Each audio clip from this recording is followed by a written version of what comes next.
Hello everyone, সবাই কেমন আছো? আশা করি সবাই খুব ভালো আছো। আর আমি মায়ের বাড়িতে গিয়েছিলাম, গিয়ে দেখি যে দুটো টবে দুটো শিম গাছ আর ভরে ভরে শিম হয়েছে।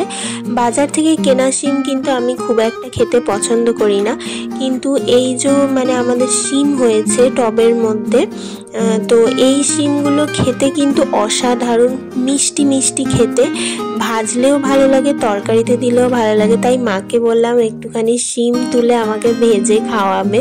তো মা কিন্তু অনেকগুলো শিমই তুলেছে, আর আমি এই বাড়িতেও নিয়ে এসেছিলাম শিম, মা পাঠিয়ে দিয়েছিল। আর কত নোটে শাক হয়েছে দেখো, মা অনেক দিন আগেই দানা ফেলেছিল, সেই থেকে এতগুলো নোটে শাক হয়েছে। আর এখানে দেখো ছোট্ট একটা ক্যাপসিকাম গাছ, সেখানে একটা ছোট্ট ক্যাপসিকাম ধরেছে। ধনিয়া পাতাও হয়েছে, এখানে ধনে আর কি ফেলেছিল, সে ধনে পাতা হয়েছে অনেক। আর এই বেগুন গাছে ফুলও এসছে, বেগুন এখনো হয়নি।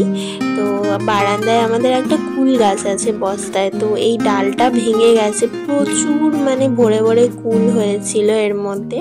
তো ব্লগটা এখানে শেষ করছি, বাই।